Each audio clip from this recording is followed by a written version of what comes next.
Salut à toi. Aujourd'hui, intro très très brève, on va parler de la critique et de comment faire pour gérer la critique.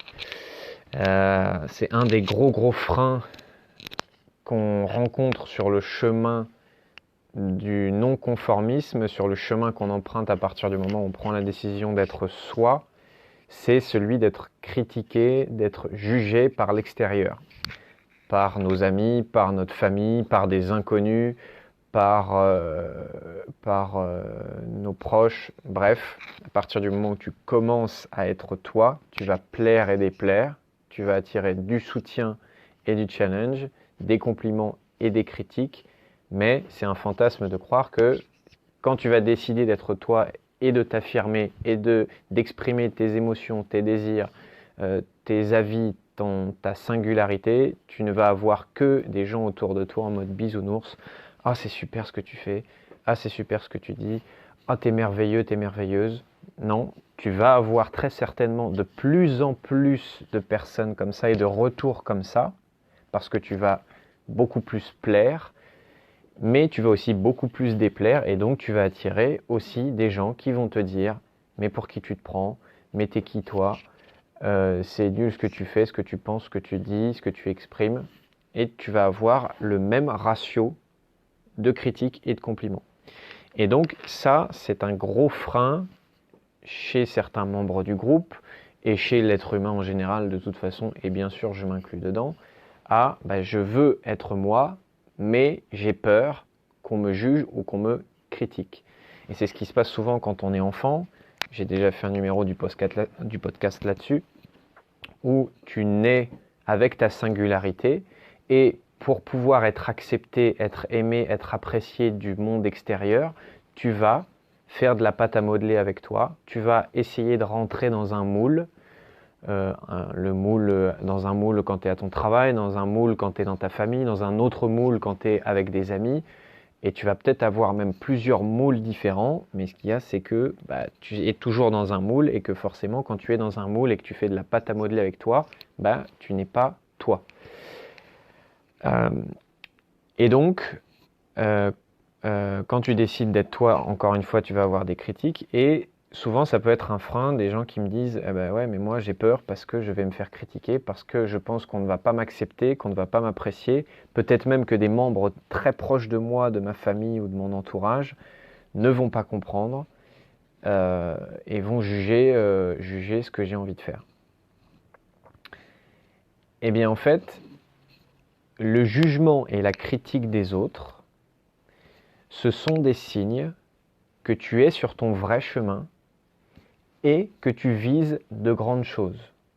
Je répète, le jugement et la critique des autres, ce sont des signes que tu es sur ton vrai chemin et que tu vises de grandes choses. Et que, en gros, si tu n'entends jamais au quotidien des gens qui te disent « mais pour qui tu te prends ? Mais t'es qui toi pour faire ça ? Ah, ce que tu fais, c'est vraiment nul. Ah, je suis pas du tout d'accord avec toi. Ah, je ne t'aime pas. » Eh bien, c'est très certainement que tu n'es pas en train d'exister pleinement, mais qu'il y a eu au moins une partie de toi qui tente de rentrer dans le moule pour se faire apprécier. Pourquoi ? Parce qu'encore une fois, comme je l'ai dit au début, tu vas attirer les deux, et plus tu vas être toi, plus tu vas attirer les deux. Pas que la critique, tu vas aussi avoir ta part de confort, de bienveillance, de douceur des autres et d'amour des autres, mais tu vas aussi avoir cette deuxième partie.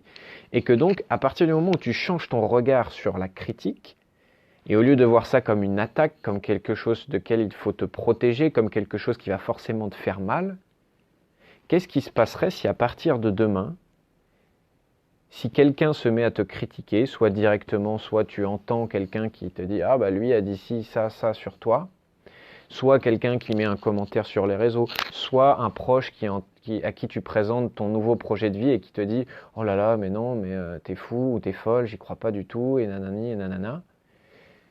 Qu'est-ce qui se passerait si à partir de demain, quand tu recevais ça de l'extérieur, tu te disais « Yes, ça veut dire que je suis en train d'incarner l'être unique que je suis. Yes, ça veut dire que j'avance sur mon vrai chemin. Yes, ça veut dire que comme je suis en train d'attirer de la résistance et des critiques de l'extérieur, ça signifie juste que je suis sur le bon chemin pour être moi-même. Et à l'inverse, si à partir de demain, tu commençais à te dire « Oh là là, mais en fait, ça fait 6 mois, 1 an, 2 ans, 5 ans que à peu près tout le monde m'aime ou m'apprécie, ou j'ai pas plein d'amour, de reconnaissance, d'admiration, tout ça, mais en tout cas, j'ai pas de gens qui me critiquent ou quoi. Si à partir de demain, tu te disais, ah bah oui, mais ça veut peut-être dire que justement, tu essayes d'arrondir les angles, tu essayes de pas trop être toi, tu essayes de cacher certaines parties de ta personnalité pour pouvoir justement éviter cet inconfort-là. À partir du moment où tu changes ton regard sur la critique et que tu vois que c'est un feedback positif qui est en train de te dire tu es en train d'avancer dans la bonne direction, évidemment ta vie elle change. Et tu arrêtes de subir l'extérieur, tu arrêtes de porter ce fardeau et de te protéger contre l'extérieur, parce que moi maintenant quand je reçois une critique, et évidemment j'en reçois, une critique que je reçois ou que j'entends souvent indirectement, c'est oh là là, mais il se la pète, mais machin. Je sais maintenant que je vais le recevoir et j'en suis habitué et j'arrive même à en être content parce que je sais que ça veut dire que je suis en train de créer ma propre vie et que donc je vais déplaire. J'ajoute juste une petite nuance à ce que je viens de dire. L'idée n'est pas d'être critiqué par tout le monde, de vouloir être critiqué et encore moins de se dire ah ben l'avis des autres c'est nul, l'avis des autres je ne l'écoute pas puisque de toute façon tous ceux qui me critiquent, tous ceux qui me jugent, ils disent n'importe quoi, moi j'incarne qui je suis et les autres je m'en fiche, voilà. Bien sûr que la critique est utile, bien sûr que écouter les avis extérieurs est un excellent moyen de s'améliorer et de tendre vers la meilleure version de soi-même. Okay, donc il ne s'agit pas de nier les critiques et de dire « Oh bah de toute façon, moi je suis moi et en gros j'emmerde tout le monde ». Pas du tout. Il faut garder une oreille et un œil ouverts pour ça, mais juste percevoir ça comme est-ce que c'est pas juste en fait un signe que évidemment ça lui plaît pas à lui ou à elle, évidemment il n'a pas l'air d'être très d'accord, évidemment j'ai peut-être même l'impression que ça le gêne un peu que j'ose être moi et que j'ose m'affirmer, mais c'est juste un feedback pour moi. Et puis peut-être que parfois la critique sera constructive et que quelqu'un va donner son avis et que tu vas te dire ou que je vais me dire ah ouais bah cette personne elle a quand même raison, c'est vrai que là je pense que je sais pas, j'ai mal agi, j'aurais peut-être pu faire autrement, etc. etc. Voilà, c'est la nuance que je voulais apporter pour ce numéro sur la critique. J'aimerais bien avoir ton retour, j'aimerais bien savoir ce que tu en penses, surtout si tu es quelqu'un habituellement qui a du mal avec la critique et qui trouve tout un tas de stratégies pour plaire et rentrer dans le moule. Je te souhaite une excellente journée, soirée en fonction de quand est-ce que tu écoutes ce podcast et prochain numéro, dans le prochain numéro quoi.